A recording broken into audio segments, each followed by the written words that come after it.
marco del Diplomado de Gestión y Monitoreo de Hallazgos de Restos Arqueológicos en Proyectos de Infraestructura Vial, vamos a ver en esta segunda sesión la gestión de infraestructura vial y la importancia en la normativa que tiene y cómo se articula la misma en relación a lograr los proyectos de infraestructura vial. La gestión de infraestructura vial es un concepto que nos permite a nosotros describir la acción de administrar la infraestructura en el Sistema Nacional de Carreteras a través de funciones de planeamiento, ejecución, mantenimiento y operación, incluyendo aquellas relacionadas con la preservación e integridad física del derecho de vía. Yo me quedo con un tema fundamental acá. Estamos hablando ya de lo que conversábamos en la sesión número 1, pasar un círculo virtuoso en el cual nos permita a nosotros tener un planeamiento ordenado de la ejecución de nuestros proyectos, teniendo en cuenta siempre la necesidad de mantenerlos y operarlos. ¿Sí? Entonces, ni no solamente la vía llamada calzada, sino de todo lo que comprende una vía. La vía no solamente comprende la calzada, comprende la berma, comprende el derecho de vía, la zona de seguridad, que lo vamos a ir definiendo más adelante. Entonces, de acuerdo al artículo 23, inciso C de la Ley General de Transportes y Tránsito Terrestre, Ley 27.181, modificada por la Ley 28.172, la Ley 28.839 y el Decreto Legislativo 1015, dispone que se debe emitir un Reglamento Nacional de Gestión de Infraestructura Vial. La misma que tiene como finalidad ordenar el proceso de planeamiento, operación, ejecución, mantenimiento y operación de la red vial nacional. En ese sentido, el ámbito de aplicación de este reglamento rige a los 3 niveles de gobierno. A nivel de gobierno nacional, que obviamente a través de un sistema tiene un rector, y ese rector es el Ministerio de Transporte y Comunicaciones, que a su vez tiene a cargo la red vial nacional, que puede ser longitudinal, transversal, autoridad, gobierno regional, que tiene a su cargo a su vez la red vial departamental o regional. Por otro lado, tenemos a los gobiernos locales, que son los municipios provinciales, que tienen a su cargo la red vial vecinal o rural. Entonces, ¿qué es lo que permite tener un reglamento nacional de gestión de infraestructura vial? Primero, ratificar la distribución de funciones y competencias a los 3 niveles de gobierno. Segundo, establecer estas competencias en relación al nivel de las vías y cargo de la gestión de las mismas, estableciéndose la misma comparación en los 3 niveles de las vías, de tal forma de que el compromiso de cada uno de los actores en el proceso de centralización permite una gestión adecuada de la infraestructura vial. Como ya hemos dicho, la idea es tener un alcance claro y bien definido sobre la base de un rector, el Ministerio de Transporte y Comunicaciones. Pero básicamente este proceso de articulación obedece a un sistema que se soporta sobre proyectos de inversión vial pública, es decir, aquella que va a ser de libre disponibilidad de los ciudadanos y ciudadanas del país. En este sentido, tenemos que utilizar un lenguaje común, la denominada jerga de la ingeniería, dentro de los proyectos de inversión de infraestructura vial pública. Sin embargo, esta jerga tiene sus particularidades y por eso que el Ministerio ha establecido un glosario que nos permita a todos entender, cuando hablemos de la misma palabra, lo mismo, ¿no? Por eso que es un documento técnico de apoyo a la gestión de los proyectos de infraestructura vial de las carreteras, puentes, túneles, obras de drenaje, elementos de seguridad vial, medio ambiente y otros y otros fines que pueda tener el Ministerio de Transporte. El propósito es contar con un documento que describa los significados de los diferentes términos técnicos utilizados en los proyectos de infraestructura en forma general. Dado que aquellos que participamos en los proyectos vienen de diferentes ámbitos, diferentes ciencias, por lo cual es necesario tener en el marco de la ingeniería vial, que esté en permanente cambio e innovación, cuáles serían aquellos aspectos a incorporarse, y por ende es necesario una revisión y actualización periódica de este glosario de términos de parte de la Dirección General de Caminos y Ferrocarriles. Entonces, cuando hablábamos en la primera sesión de afirmado, decíamos que era una capa compactada de material granular natural o procesado con gradación específica que soporta directamente las cargas y esfuerzos del tránsito. Además debe poseer cantidad apropiada de material fino cohesivo que permita mantener aglutinadas las partículas. Funciona como una superficie de rodadura en carreteras y trochas carrozables. Cuando hablamos de calzada también hablamos de la superficie de rodadura, que es la parte de la carretera destinada para la circulación de los vehículos, compuesta por uno o más carriles. No incluye la berma, por favor, no incluye la berma, y eso hay que contemplarlo, porque ya hasta ahorita hemos hablado de tres componentes: la calzada, la berma, y ahora vamos a hablar de la plataforma. ¿Qué es la plataforma? La plataforma es la superficie superior de la carretera que incluye la calzada, la berma y las cunetas, es decir, toda la infraestructura que conforma la vía. Pero esa será toda la infraestructura que conforma la vía. No es toda la vía. La vía está conformada por otros compuestos, como el derecho de vía, que vamos a pasar a ver ahora. ¿Qué es una trocha carrozable? Es una vía transitable que no alcanza características geométricas de una carretera. Entonces, nosotros hemos hablado de una berma y no sabíamos claramente que era una berma. Una berma es la franja longitudinal paralela y adyacente a la superficie de rodadura de la carretera, que sirve de confinamiento de la capa de rodadura y se usa como una zona de seguridad para estacionamiento de vehículos en caso de emergencia.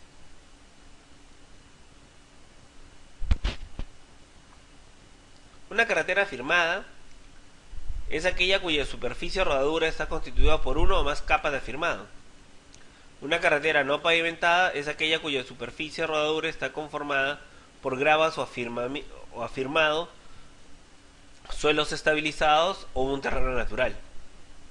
Y una carretera pavimentada es una carretera cuya superficie de rodadura está conformada por una mezcla bituminosa, una mezcla flexible, como en el caso de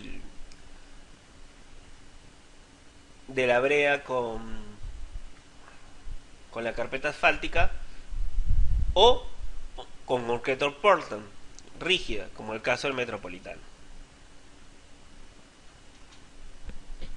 Otro tema que es importante diferenciar una autopista de primera clase con una de segunda clase. Ambas son similares, son carreteras que tienen capacidad mayor a 4.000 vehículos por día. Tiene una calzada separadora por el medio. Cuenta con 2 o más carriles. Cuenta con un control de acceso. Provisiona flujos vehiculares continuos, sin paso a desnivel.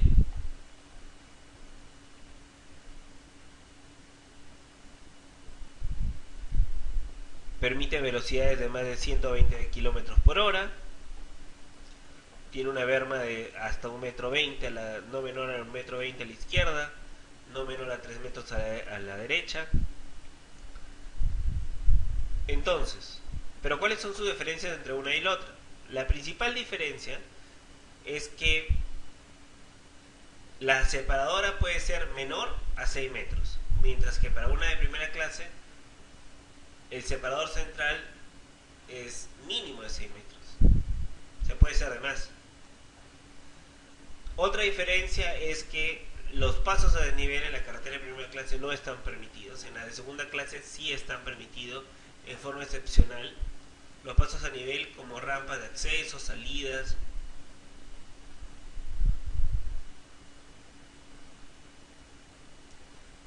Entonces, con esa diferencia nosotros podemos decir cuáles son las características entre una autopista de primera clase y segunda clase. Pero ¿qué hace la Dirección General de Caminos? La Dirección General de Caminos debemos tener en cuenta, primero y antes que todo, que el Ministerio de Transporte y Comunicación, en su calidad de órgano rector a nivel nacional en materia de transportes y tránsito, viene rigiendo o administrando las carreteras y caminos a través de la Dirección General de Caminos y Ferrocarriles, que es la autoridad competente para dictar las normas correspondientes a la gestión de la infraestructura vial. Por lo cual, debe fiscalizar su cumplimiento e interpretarlo. Hemos estado hablando del quehacer, y el quehacer se refleja en cómo yo gestiono esto. Y habíamos hablado que la gestión está por la planificación, la ejecución, la operación y el mantenimiento. Entonces, desglosando esas actividades, yo sigo con el planeamiento. La ejecución, la operación la paso a hacer estudio de preinversión, estudio definitivos, obras viales. Y operación. Con estas características o fases, nosotros tenemos que ir evaluando cómo el MTC hace el planeamiento. Para ello, el MTC es el que diseña, norma y ejecuta políticas de promoción y desarrollo en materia de transporte y comunicación. Además, formula los planes nacionales sectoriales en materia de transporte y comunicación. ¿Cómo vinculamos al MTC con los gobiernos nacionales, con los gobiernos subnacionales? La única forma de realizar esto es a través del plan de desarrollo, que es responsabilidad del MTC, que puede tener políticas a corto, mediano y largo plazo. Por eso que el MTC, en su calidad de rector a nivel nacional en materia de transporte y tránsito terrestre, elabora el Plan Vial Nacional, que incorpora los planes viales a la red vial departamental o regional, o la red vial vecinal o red vial rural, implementados bajo las pautas dictadas por el MTC.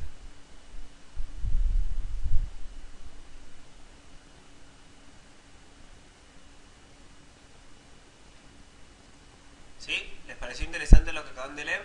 Pues es sumamente importante que nosotros tengamos en cuenta que las autoridades competentes para efecto de la formulación de los planes indicados y funciones de priorización de inversión realicen o actualicen un inventario vial, que es otro componente importante que lo vamos a ver en el tema de las normativas. ¿Qué se ve a nivel de estudio de preinversión? Las autoridades competentes ejecutan las diversas etapas de los estudios de preinversión, a nivel de perfil, de factibilidad, en concordancia con lo establecido en el Sistema Nacional de Inversión Pública, el SNIP, que asimismo tiene articulado al Ministerio del Ambiente y por lo tanto no es tan fácil enviar información sin que involucre temas ambientales sin pasar por la autoridad ambiental competente. Además, en el Sistema Nacional de Inversión Pública ya existe el sistema concordado CIA-SNIP, es decir, Sistema Nacional de Inversión Pública, Sistema de Inversión Pública. ¿Sí? En esta fase de preinversión, según lo establecido por el SNIP, tiene como objeto evaluar la conveniencia de realizar un proyecto de inversión pública. En esta fase se realiza la evaluación del proyecto, identificando tres aspectos claves: evidencia de ser socialmente rentable, sostenible y compatible con las políticas sectoriales. Una vez que yo compruebo eso, de 100 doy la viabilidad al proyecto. Ahora recuerden que para declarar la viabilidad tengo que contar con la opinión técnica de ambiente.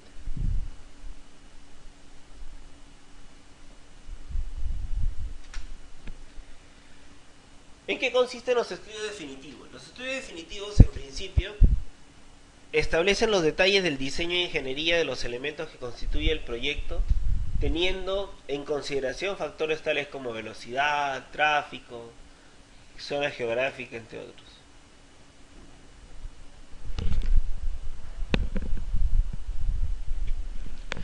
¿Qué contiene estos estudios definitivos? Contiene un resumen ejecutivo, una memoria descriptiva, los metrados, el análisis de precios unitarios, el presupuesto, la fórmula polinómica según corresponda, los cronogramas, especificaciones técnicas, generales y específicas, los estudios de ingeniería básico,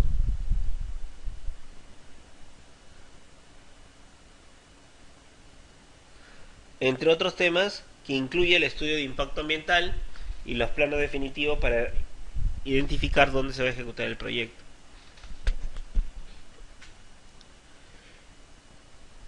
El expediente técnico hoy en día no debería ser aprobado hasta no contar con el estudio de impacto ambiental aprobado, tal como lo establece el decreto supremo, tal como lo establece la resolución ministerial 152-2012 Minan.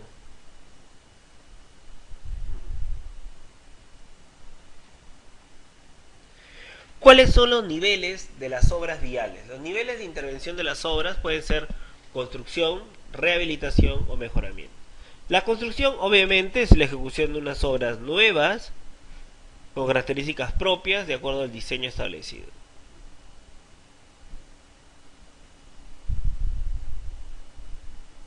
En relación a la rehabilitación y mejoramiento, ahí sí hay similitudes y diferencias muy marcadas.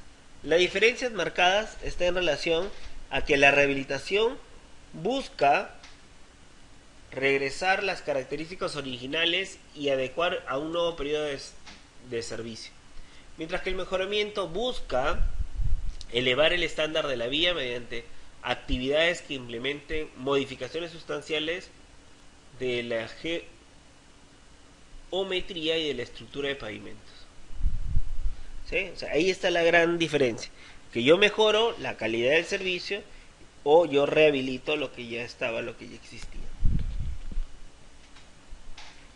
Por otra parte, las autoridades competentes ejecutan los indicadores de las obras viales, contando previamente con los expedientes técnicos aprobados y cumpliendo con las disposiciones legales vigentes sobre la materia.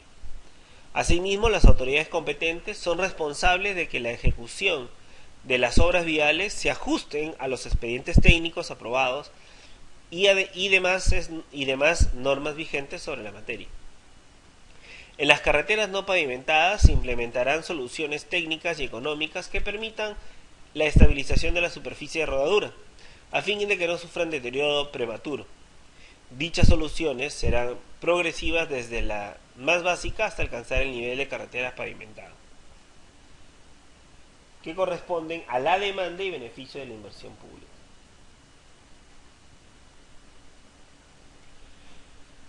En relación al mantenimiento de la vía, hemos conversado en la sesión anterior que vamos a tener dentro del círculo virtuoso un mantenimiento rutinario y un mantenimiento periódico. El mantenimiento rutinario es aquel que se realiza en las vías con carácter permanente para conservar sus niveles de servicio.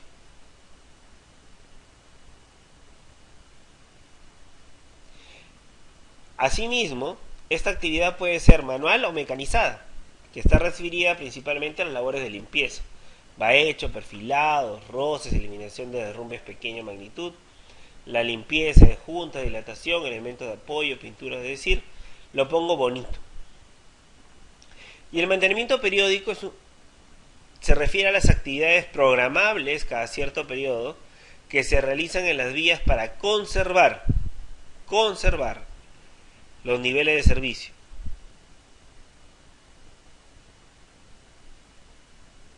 Por otro lado, busca la reposición de las capas de rodadura, colocación de una capa, nivelantes y sellos, la reparación o reconstrucción puntual de las capas inferiores del pavimento, la reparación o reconstrucción puntual de los túneles, muros, obra de drenaje, elementos de seguridad vial y señalización, reparación o reconstrucción puntual de las plataformas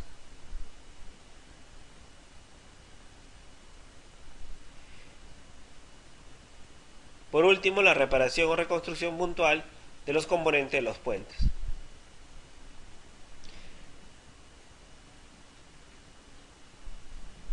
Asimismo, es responsabilidad de las autoridades competentes realizar las actividades de mantenimiento en forma permanente y sostenida en la red vial de su competencia, cumpliendo las normas establecidas por el MTC, haciendo asegurar los recursos financieros. Si hemos dicho que venimos de planificación es porque justamente necesitamos contar con recursos preestablecidos, los mismos que podrían ser invertidos en este proceso de mejora continua, ¿no? Para poder determinar hacia dónde vamos y qué es lo que queremos. Las actividades de mantenimiento rutinario se pueden realizar de niveles de servicio de acuerdo a un plan de mantenimiento. Y vamos a ver en qué consiste el plan de mantenimiento, porque justamente cuando yo diseño y apruebo mi expediente técnico, apruebo también el plan de mantenimiento. ¿En qué consiste el mantenimiento vial? A través de este plan se establecen cuáles son las actividades de mantenimiento periódico y se realizan de acuerdo a un expediente técnico previamente aprobado. El mismo que debe contener como mínimo la memoria descriptiva, los metrados, el análisis de precios unitarios, los presupuestos, los cronogramas, especificaciones técnicas, verificación de estudios, diseño de reparación, seguridad vial y señalización. Luego de ya haber hecho el planeamiento, haber hecho el estudio de nivel de inversión, de haber hecho el expediente técnico, de haber determinado qué características puedo tener del servicio que me prestaron, ahora sí tengo que operar. ¿Y cómo opero? Opero a través de la intervención de la vía, que tiene por finalidad mantener el nivel de servicio adecuado, es decir, prestar continuamente el servicio. Están referidas al cuidado y vigilancia de los elementos conformantes de la vía, incluyendo la preservación de la integridad física y el derecho de vía, el control de cargas y pesos vehiculares. Los servicios complementarios como de medida de seguridad, así como la prevención y atención de emergencias viales, es decir, pronto ayuda. Es responsabilidad de las autoridades competentes realizar las actividades de operación en la red vial de su competencia, en forma directa o indirecta, cumpliendo las normas establecidas por el Ministerio de Transportes.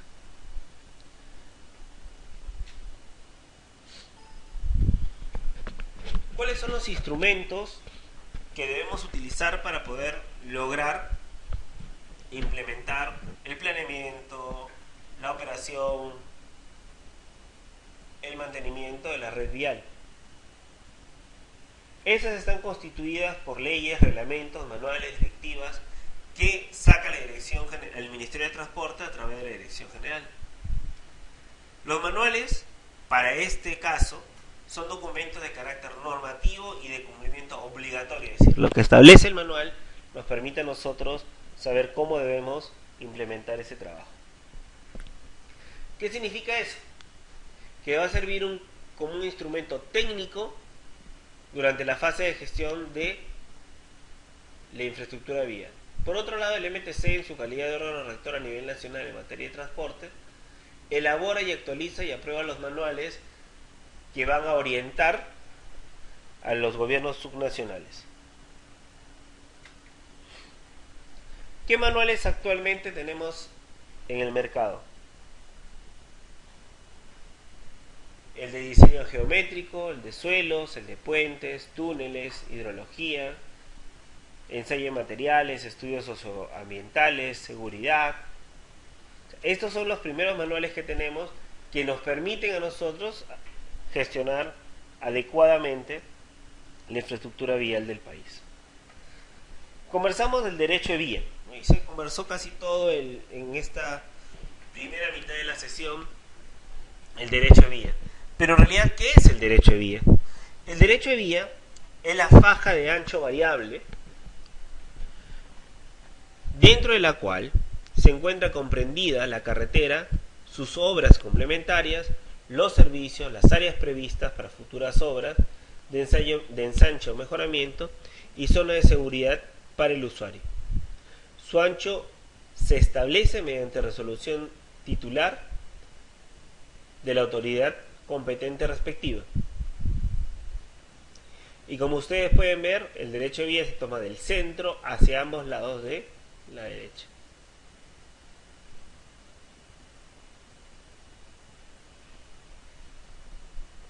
Su ancho se establece mediante una resolución del titular de la autoridad competente respectiva, es decir, es de un ancho variable. Por más que se tome del eje central, el ancho va a ser variable dependiendo de la naturaleza o las características propias de la zona. Por ejemplo, nosotros para el caso de terraplenes se propone que al terminar el terraplén deberíamos darle como mínimo 1 metro de distancia. Sin embargo, las normas internacionales establecen que mínimamente deberían ser 2 metros en relación al terraplén. En relación a las alcantarillas y sus cortes, te propone que al terminar la alcantarilla contemos el metro y no al terminar el terraplén.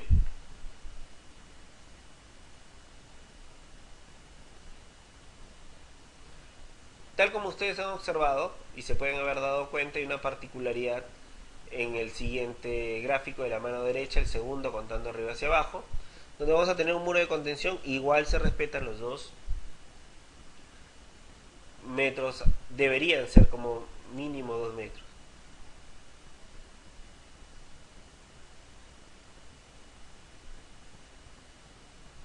Por otro lado, como ustedes pueden ver en la figura inferior derecha, para el lado izquierdo se está proponiendo al terminar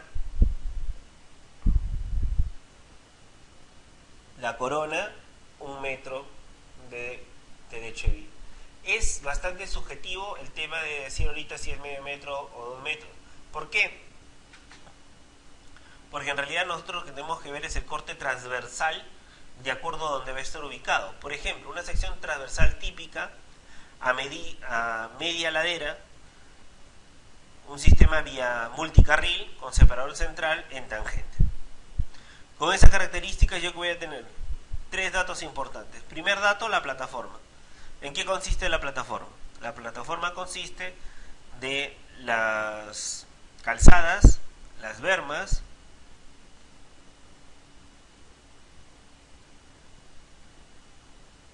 bueno, actualmente no podríamos decir que solamente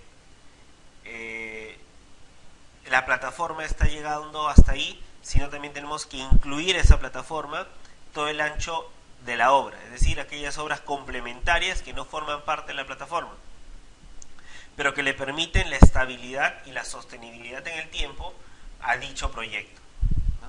Como por ejemplo el tema del tallo del corte del talud, cómo lo tengo que mejorar y forma parte del proyecto, hasta un sistema de evitar la infiltración del agua en la ladera y pueda derrumbarse. Y adicionalmente, hecho, recién aparece el derecho de vía.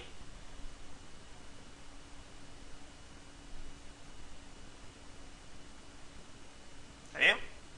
Repito. La plataforma está constituida por la berma, la calzada, las cunetas laterales. A eso hay que agregarle las obras complementarias y todo esto es el ancho de la obra. Ese ancho de la obra no define el derecho de vía. Sin embargo, el derecho de vía va a incluir obras complementarias o de acceso.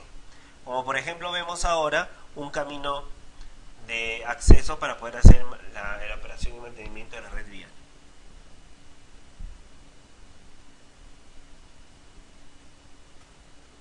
Y aparece una tercera palabra, derecho de vía de la zona de propiedad restringida, que es una zona exclusiva para poder hacer ampliaciones o hacer obras de arte necesarias para poder mitigar los impactos futuros.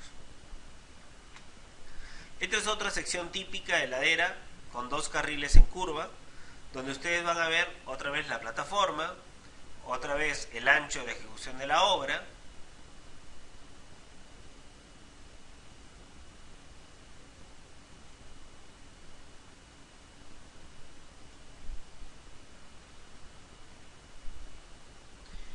como dijimos, el derecho de vía va a depender de cada uno de los responsables y los márgenes que se establecen sí se establecen en el manual de diseño geométrico, donde dice el derecho de vía para autopistas, multicarril, 2 carriles, 2 carriles clase 3 sería derecho de vía para una autopista sería en promedio entre 50 y 30 metros y en la propiedad restringida 35 metros.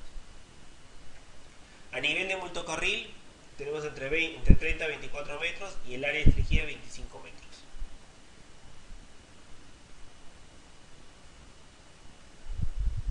En el caso de los 2 carriles es de 24 a 20 y la de uso restringido es 1.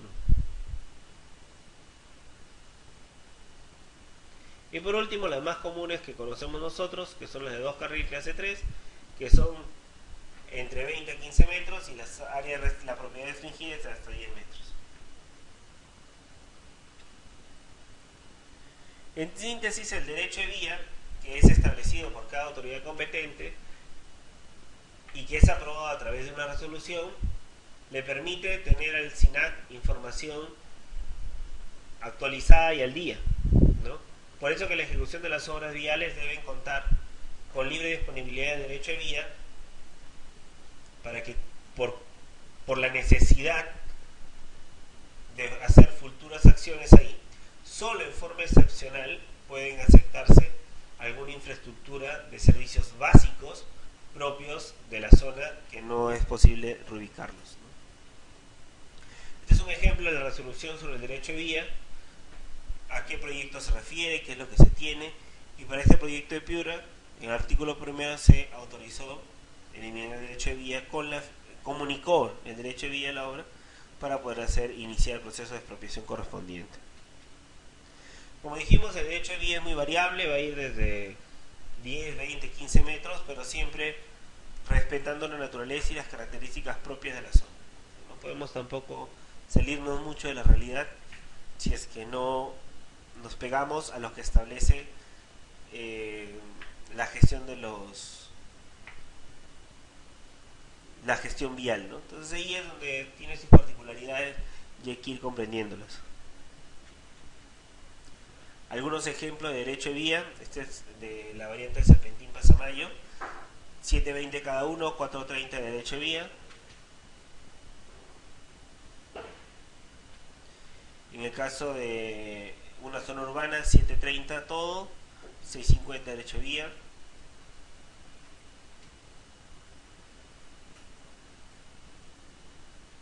Como hemos dicho, existen excepciones para el uso del derecho de vía, entre ellas tenemos que tanto no constituye obstáculos o peligro para el tránsito, se podrá autorizar la construcción permanente de obras básicas para su funcionamiento esencial de los servicios públicos.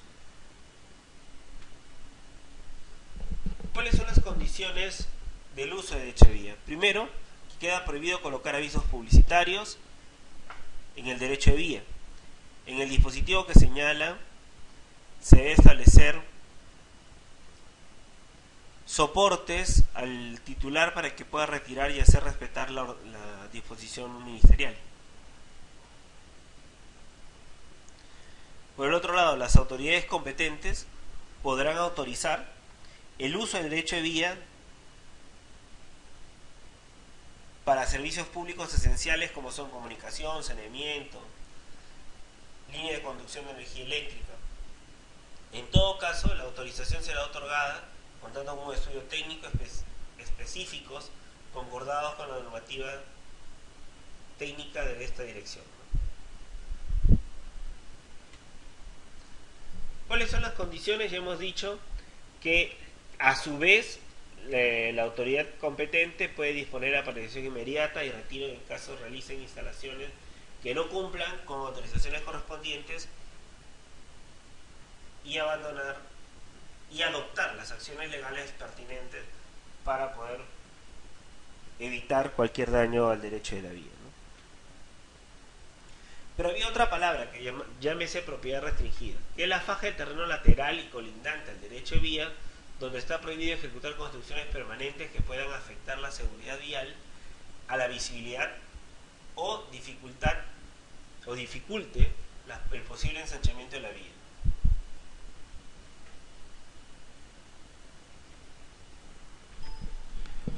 Continuando con esta sesión, la segunda parte es referida a ver cuáles son las normas de gestión de la infraestructura vial. Hemos visto cómo se gestiona a nivel de rector. La Dirección General de Caminos y Ferrocarriles es el ente técnico normativo que ayuda al rector, al Ministerio de Transportes, a poder establecer las reglas y establecer los procesos y mecanismos para el logro y conseguir una gestión adecuada de la infraestructura vial. En este sentido, las normas son sumamente importantes porque permiten cerrar ese círculo virtuoso de la gestión con lo regulatorio. Por eso que en relación a las normas de gestión de infraestructura vial, lo que tenemos que tener en cuenta es que la infraestructura vial pública está constituida por todos los caminos, arterias, calles o vías ferroviarias que tengamos nosotros dentro de la estructura de la gestión. ¿Cuáles son las normas? Las normas son los manuales, directivas, instructivos o cualquier otro documento que nos permita regular la gestión de la infraestructura vial.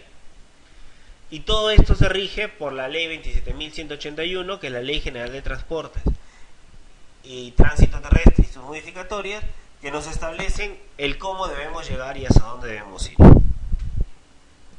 ¿Cuál es el marco específico que nos permite a nosotros hablar sobre las características de la vía que, por ejemplo, conversábamos en la primera sesión, ¿no? Red vial nacional, red vial departamental, o sea, cómo se puede hacer ese tema de las categorizaciones? Y para ello, el reglamento de jerarquización vial nos permite tener toda una estructura de las jerarquías viales, pero sin embargo esa estructura de las jerarquías viales que se aprobó con el Decreto Supremo 017/2007 MT6 y sus modificatorias, nos permite a nosotros, a su vez, hacer una reclasificación de las vías en forma permanente, dada por su capacidad de carga, dada por el impacto que generan, dada por la demanda que tienen, poder nosotros hacer una reclasificación. Por eso que está constantemente en proceso de actualización esta lista de jerarquización de las guías, de las carreteras, porque si no, no tendría mucho sentido el poder decir si esta es categoría 1, 2, 3, si es que todavía no tenemos una jerarquización actualizada de cada una de ellas. Eso está vinculado al Reglamento Nacional de Infraestructura Vial, que es el que te permite tener un sistema de gestión. Y ese sistema de gestión desde el año 2008 establece algunas características, entre ellas una norma complementaria que es muy importante, que no debemos dejar pasar, que es la que establece la disposición para la demarcación y señalización del derecho de vía de carreteras del sistema nacional. ¿Por qué? Porque, como hemos visto en minutos atrás, el derecho de vía es el derecho más vulnerable, pero que debemos cautelar más. Porque si tenemos un derecho de vía que se respeta, podemos hacer proyectos de mejora, incorporar nuevas, dar la seguridad de estacionarse en caso de accidentes, etcétera, etcétera, etcétera. Y por eso es importante ir viendo cómo este marco regulatorio va regulándose o mejorándose. Otro marco específico que hemos estado viendo es el tema de los ferrocarriles. Es cierto, estamos en un tema de infraestructura vial, pero es vial y ferrocarriles, ferroviarios. Porque en el Perú ya estamos con el Metro 2 acá nomás, el Metro 1 ya está en funcionamiento. Los trenes que tenemos actualmente nos permiten a nosotros también tener una red de un reglamento nacional de ferrocarriles que establece un sistema de gestión. Entonces, en ese marco, nosotros tenemos que saber, como ya hemos dicho, quién es el técnico normativo. Ya hemos dicho que el técnico normativo es la Dirección General de Caminos y Ferrocarriles. que es quien vela por la gestión de la infraestructura vial, entendiéndose infraestructura vial por caminos y ferrocarriles, no solamente los caminos. Por lo tanto, su rol consiste en la provisión de normas e instrumentos de gestión y velar por su cumplimiento. Dicha provisión de normas implica elaborar, revisar, actualizar, aprobar y difundir dicha reglamentación. Es decir, no basta solo con elaborar una norma, sino también con aprobarla y difundirla. ¿Dónde se ubica la Dirección General de Caminos y Ferrocarriles? Es una dirección que depende directamente del Viceministerio de Transportes, que cuenta con direcciones de línea o departamentos como son el de normatividad, fiscalización, caminos, ferrocarriles, estudios especiales y equipos de mecánicos que tenemos dentro de la estructura. En relación a esta estructura, nosotros soportamos todo el proceso de la normativa y la gestión de la infraestructura vial. Por ejemplo, en el caso de carreteras y ferrocarriles. En el caso de carreteras, ¿qué tenemos? En el caso de carreteras tenemos que hacer un pequeño remember y recordar que el reglamento de jerarquización vial establece y define los conceptos de jerarquización de las vías. Hace un ordenamiento de las carreteras en relación a los establecidos por el Sistema Nacional de Carreteras, estableciendo quiénes son nacionales, departamentales o regionales o vecinales, sobre la base de su funcionalidad e importancia.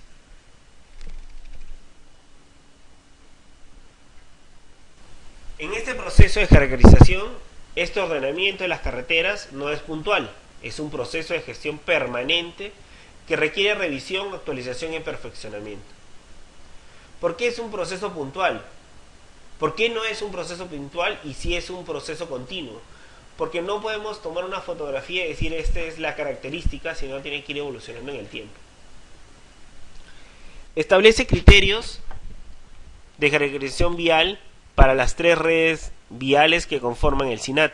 Por lo tanto, dicho proceso de ordenamiento requiere normas e instrumentos de gestión. Por eso que la Dirección General de Caminos y Ferroviarios está muy preocupada en hacia dónde van a ir.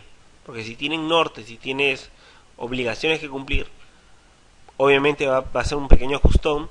¿Para qué cosa? Para que este proceso de ordenamiento se cumpla y se puedan tener información en tiempo real y poder ver quiénes van a hacerse responsables de dicha infraestructura. Acuérdense, círculo virtuoso. Planeo, opero, ejecuto, mantengo y opero. Entonces, en materia de jerarquización, nosotros vamos a tener el clasificador de rutas y mapas viales, el inventario vial, el Registro Nacional de Carreteras, que es nuestro consolidado sobre normas e instrumentos de gestión en materia de jerarquización de vías. Luego voy a tener dentro de eso el clasificador de rutas y mapas viales, que es uno de los componentes que acabamos de ver, en el cual corresponde al Gobierno Nacional actualizar la clasificación de estas rutas en aplicación a los criterios establecidos en el reglamento de jerarquización. Por eso decíamos, no es un proceso puntual, es un proceso que se da en forma continua. Actualizar en coordinación con los gobiernos locales y regionales dicho proceso de clasificación y reglamentar el reglamento establece que la autorización puede ser aprobada por DS y ser modificada por resolución ministerial, por un decreto supremo y modificada por una resolución ministerial. Esta actualización de clasificación de rutas se aprobó desde el año 2008 y tiene que hacerse en forma constante. La clasificación de rutas nos permite identificar las rutas de las 3 redes, tanto los ejes longitudinales como transversales, los ramales, variantes o todas aquellas que suman al progreso del país. No incluye longitudes y otras características técnicas de las vías. Sí hace una reclasificación de las carreteras y a su vez esta clasificación establece mapas viales actualizados por departamento. Un insumo importante que la norma establece es el inventario vial. ¿Qué es el inventario vial? Es la oferta que tiene el Estado peruano para el ciudadano, para la demanda. sobre la cual se van a establecer los futuros proyectos. Por ello que según el reglamento, corresponde a las autoridades competentes realizar y actualizar un inventario vial, que puede ser básico, obtener información de la vía, características propias, o el calificado, que es obtener información actualizada y detallada de los elementos que conforman la vía con fines de inversión, de tal forma que se pueda hacer una planificación de cómo vamos a intervenir dicha vía. Los inventarios pueden realizarse a través de consultorías validadas obviamente por la Dirección Calidad. Los inventarios pueden ser nacionales, pero va a depender del inventario regional y de los gobiernos locales para poder hacer a través de Provía descentralizado un consolidado que al final el Ministerio a través de la Dirección General de Caminos y Ferrocarriles puede establecerse. Por ello, la Dirección General de Caminos es quien establece las normas de los inventarios.